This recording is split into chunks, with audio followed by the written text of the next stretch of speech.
You are sitting there, phone in hand, just scrolling, and then a video stops you.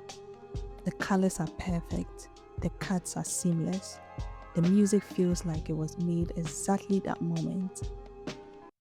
And for a second, you just watch, amazed. But then something shifts. Without even realizing it, you stop watching their work and you start measuring yours against it. And just like that, what started as an inspiration becomes a mirror that makes you feel small. We all have that voice, the one that doesn't shout. It doesn't need to. It just whispers. Yours will never look like that. You started too late. Other people just have it. You don't.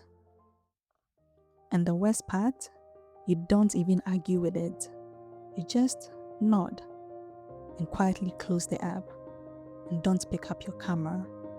Not today, maybe tomorrow, but tomorrow feels the same. Here's what nobody tells you about comparison, that it's not honest.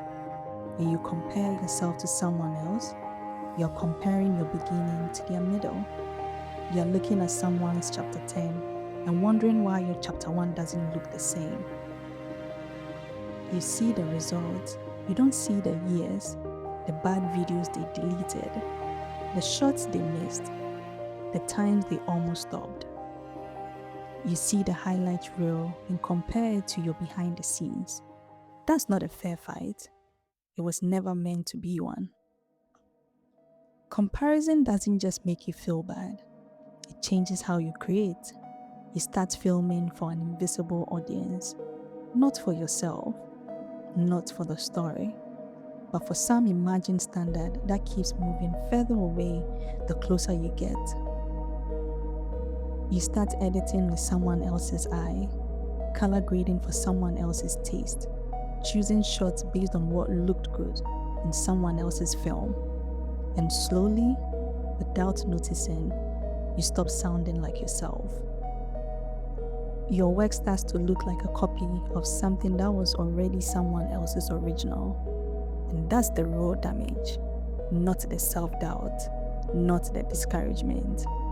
It's the silence it creates, the ideas you don't pursue, the videos you don't make, the stories only you could tell that never get told, because you talked yourself out of them before you even picked up the camera.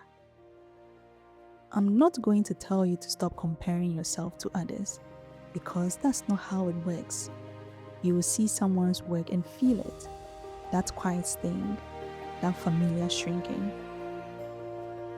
But maybe the question isn't how to make that feeling go away. Maybe the question is, what do you do with it? Because that feeling, that sting, means you care.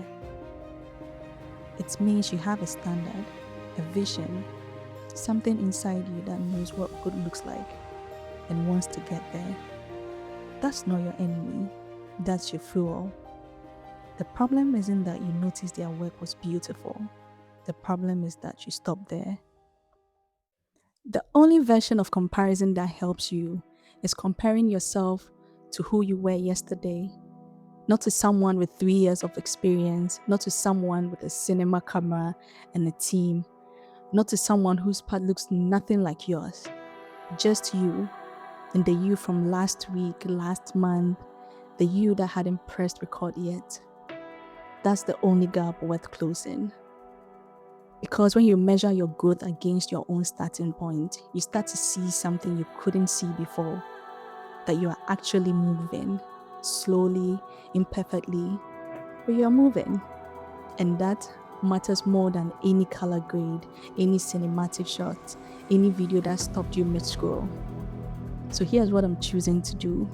I'm choosing to let their work inspire me without letting it define me. To watch and learn without watching and shrinking. To create in my own voice, at my own pace, with what I have right now. I'm not waiting until I'm as good as someone else, because if I wait for that, I'll be waiting forever. And the world doesn't need another version of someone who already exists. It needs yours. whatever that looks like, however unpolished, however uncertain. Just create anyway, because the only way to find your voice is to keep using it, even when it shakes. I hope you enjoyed this video, and thank you so much for watching, and I'll see you in the next one. Bye.